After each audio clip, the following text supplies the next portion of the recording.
नमस्कार दोस्तों, welcome to my YouTube channel.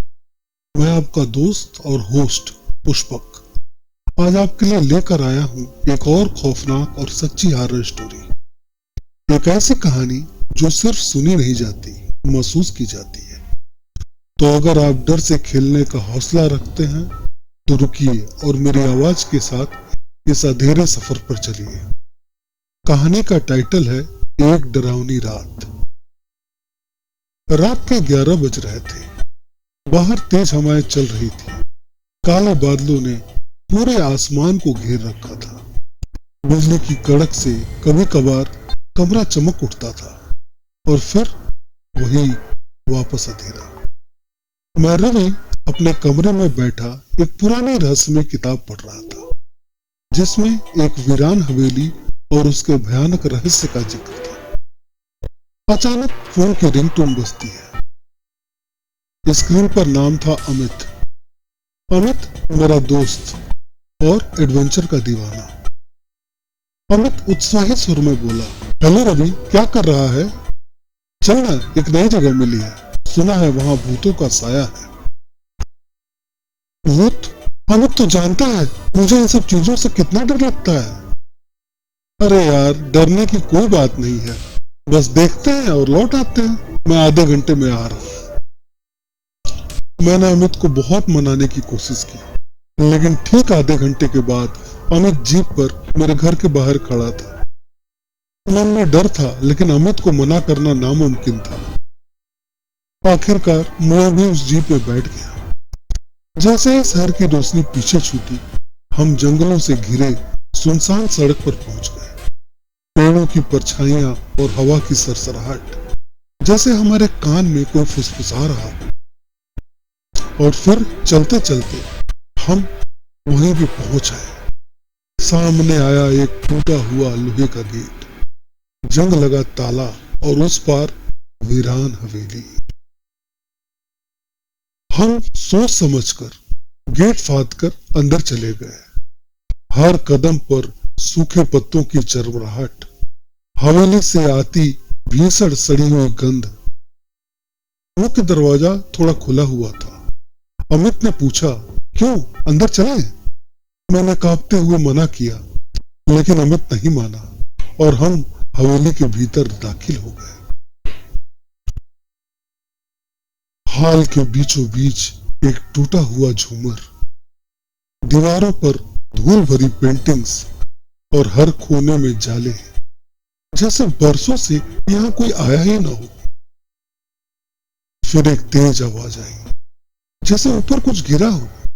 हम चौंक गए। क्या था वो? शायद कोई जानवर, लेकिन हम दोनों डर चुके थे। एक कमरे में हमें मिली एक पुरानी डायरी। अमित ने पढ़ना शुरू किया। मुझे लगता है इस घर में कोई और भी है। हर रात कोई मेरे कमरे के बाहर चलता है। आज वो मेरे कमरे में आ गया। वो मुझे मारना चाहता है। वो यहाँ है, वो यहाँ है। डायरी का आखिरी पन्ना खून से सना था। हमारी सांसें थम चुकी थी और तभी किसी की ठंडी सांस हमारे पीछे महसूस हुई। हमने पलटकर देखा तो वहां कोई नहीं था, लेकिन हवा में गंध थी, सड़ी हुई लाश जैसी। एक कोने में पड़ी थी एक काली आंखों वाली गुड़िया। वह हमें घूर रही थी। अमित चिल्लाया, चलो यहां से चलो, और हम भागे। हॉल में पहुंचे तो दरवाजा अपने आप बंद हो गया, जैसे कोई हमें रोकना चाहता। हम फंस चुके थे। ऊपर की मंजिल पर पहुंचे, जहां एक कमरा था, बच्चों का कमरा। तो पालना अपने आप हिलने लगा और फिर आई एक लड़की के रोने की आवाज, जो हमारे कानों के ठीक पास सुनाई दी। एक और गुड़िया, फिर वही काली आंखें, फिर वो साया।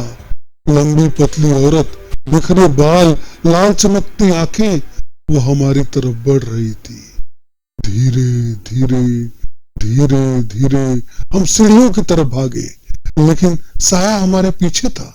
हम कोने में दुबक गए। साया ने अपना हाथ बढ़ाया, लंबे नुकीले नाखून। हमने अपनी आंखें बंद कर ली और तभी एक आवाज सुनाई दी, अमित, रवि, कहाँ हो तुम? अमित, रवि, कहाँ हो तुम? वो मेरे पिताजी की आवाज थी। साया गायब हो चुका था। दरवाजा खुल गया। हम जोर लगा के भागे। बाहर गांव वाले भी आए थे। उन्होंने बताया कि उस हवेली में एक लड़की की आत्मा है जिसे उसके परिवार के लोगों ने ही मार डाला था। उस रात ने हमें हमेशा के लिए बदल दिया। हमने वो कहानी किसी को नहीं बताई और अमित ने फिर से दोबारा ऐसे एडवेंचर पे जाने के लिए मना कर दिया। लेकिन आज भी जब रात होती है और तेज हवाएं चलती हैं, मैं उस हवेली की सड़न, उस साये की लाल आंखें और उस बच्चे के रोने की आवाज सुनता हूँ। और यही थी एक डरावनी रात की कहानी। दोस्तों, जरूर बताना आपको ये कहानी कैसी लगी। अगर आपको ये कहानी पसंद आई हो तो इस वीडियो को लाइक करें, चैनल को सब्सक्राइब करें और हम अगली बार फिर मिलेंगे एक और डरावनी कहानी के साथ। धन्यवाद दोस्तों।